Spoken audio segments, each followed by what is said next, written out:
was principal of De La Salle College in Mangere East, I used to visit prisons, particularly to see former students who unfortunately were serving prison terms. And one day I went to Mount Eden Prison to visit a former student, and a few days later I got a letter from him, and he was a Pacifica student, and in the letter it said, when I went back, the other prisoners said to me, "Who is that white guy that came to see you?" And this is all in the letter, and he said, that white guy was the principal of my school. And they said, no principal of ours would come and visit us in the prison. Then he went on, using the parable of the Good Shepherd, that you were like the Good Shepherd that came to visit the lost sheep. Now, St. Lasalle wrote a beautiful meditation on the Good Shepherd. And when I read that meditation, I often think of that experience with that young man. The very fact that he actually wrote a letter of appreciation because I went to visit him has continually touched me from time to time. And I think I still have the letter. Hi, I'm Brother David. I've been Brother Visitor from late 1996 till the end of 2004, and from 2014 until the 7th of September 2022. I've been a brother for 53 years.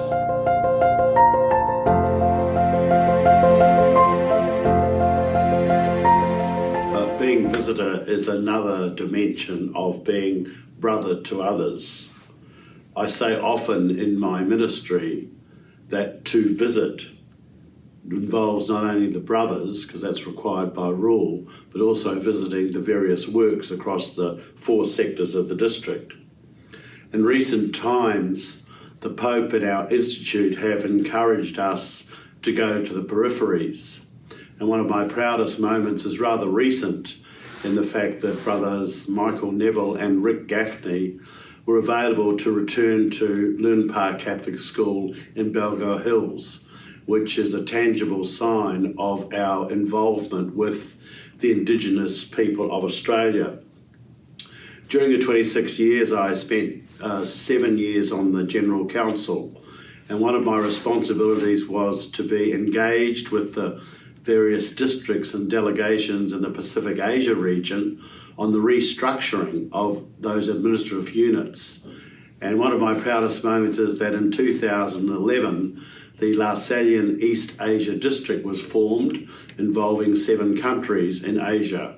And I've seen that district now in over 10 years flourish to become a very viable and vital district.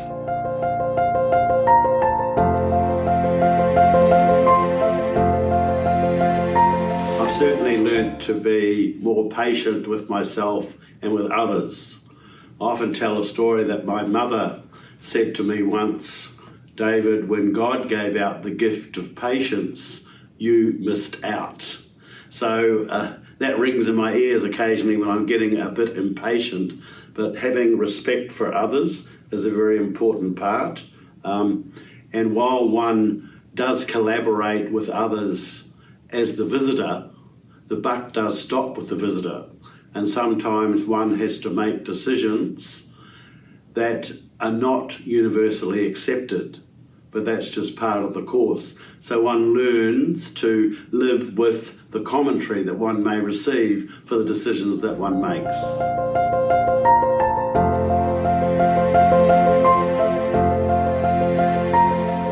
The hardest thing was informing bishops that the brothers were withdrawing from a community or from a work.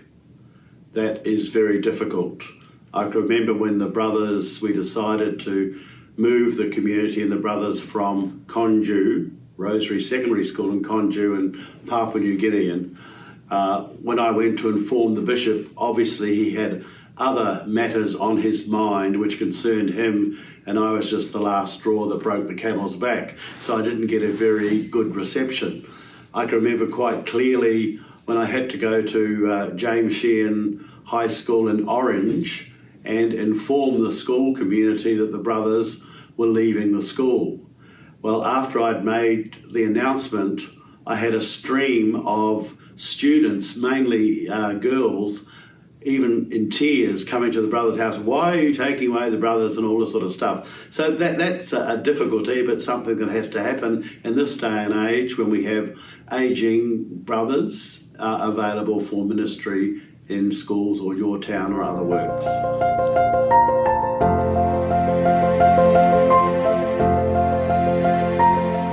Look, I return again to what I said about patience.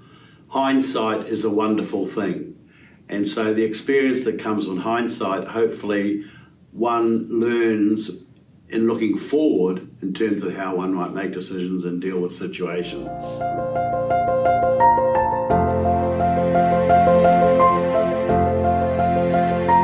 It's a blessing that St. John Baptist of Lasalle gifted the Institute with the spirit of faith and zeal. Personal daily prayer, reflecting on the scriptures of the day or reflecting on my experience is absolutely essential. I don't know how one could do ministry as a visitor without a deep spirit of faith. Also, the brothers that have joined me in my prayer have been a great support just by their very presence. But also I like to take regular walks, listen to music and just reflect on things while I'm doing that. Though I find those are also things that are important for me. And it's good also for me to have close friends beyond the brothers.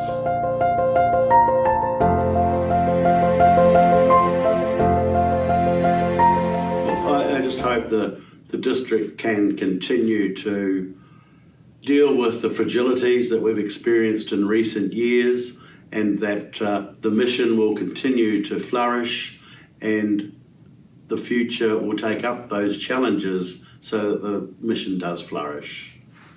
And I also say that it's always my hope that we don't give up on Lasallian vocations, and especially vocations to the Brothers' Way of Life.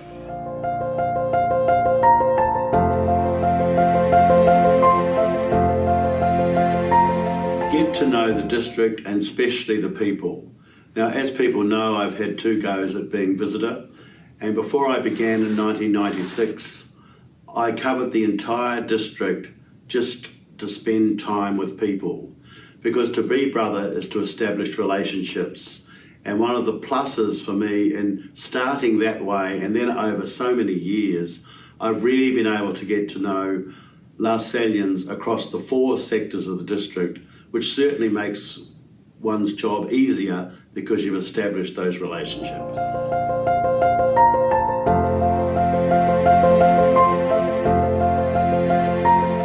Well, hopefully a little wiser with all my rich and varied experiences I've had, not only in the district, but across the Worldwide Institute.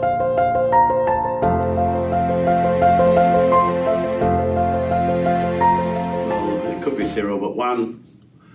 Some years ago, I went to Perth when Wayne Bull was the principal of LaSalle College in Middle Swan. And he invited me to dinner at a very nice Italian restaurant, which happened to be in the casino.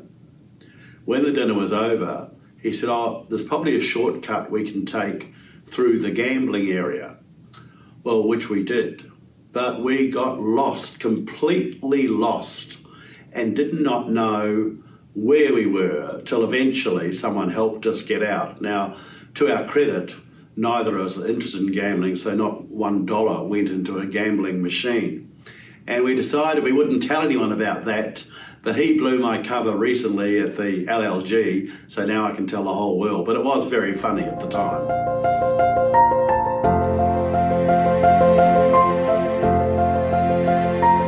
There are 2 key events. One goes back to that 1979, I did the program in Rome, and there were 3 brothers, our own brother Gerard Rumry, and 2 other Lasallian scholars, brother Maurice Auguste and brother Michel Sauvage, both from France, whose knowledge of the founder was so strong that when they spoke, one felt like the presence of the founder was there in the room.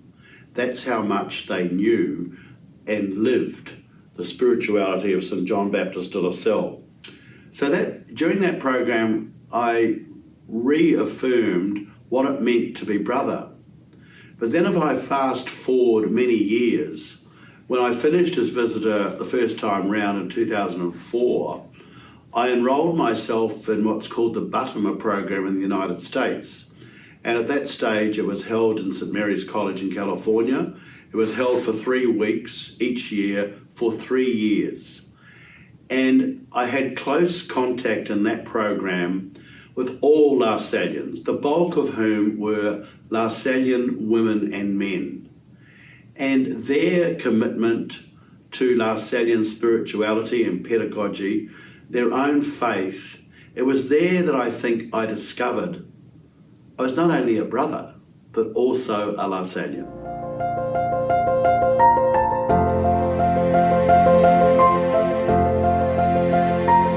We go back to our origins. The first men that joined De La Salle, at a particular point in time, they decided to use the word brother, not as a title, but in the deepest sense of the word brother, which is a relationship.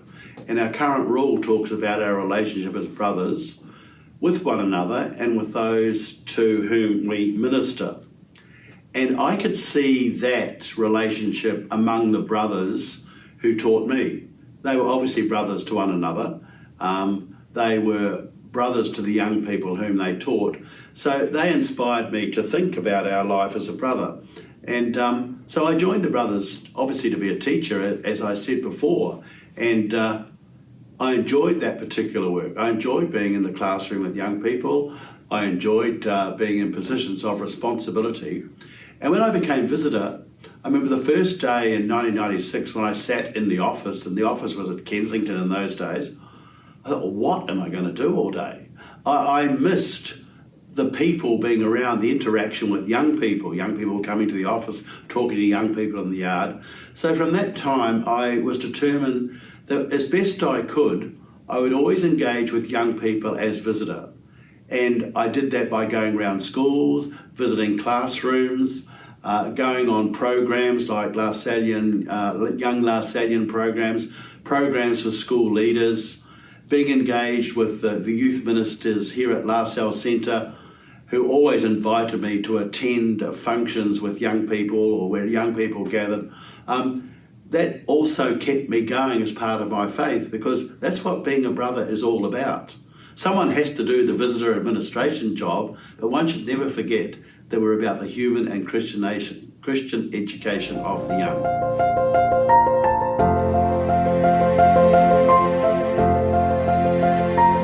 I probably wouldn't have joined so young, but look, I'm still here and I've never thought of doing anything else. So here I am. There are all sorts of suggestions about what I might do in the future. You've got no idea what people have been offering me. I've been offered jobs as a barista, mowing lawns. Extraordinary what people are working out for my future, but I'll still be a brother, whatever I'm doing.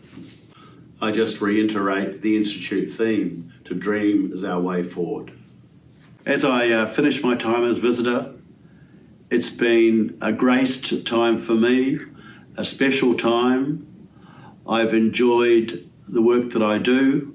One brother said to me once, "You lust after being visitor." At this stage, I don't think I do lust after it, as there's only a few days to go. But I want to thank people who've been part of my life across the 4 countries of the district. And for those that I might have upset in some way, I just ask your forgiveness. Live Jesus in our hearts forever.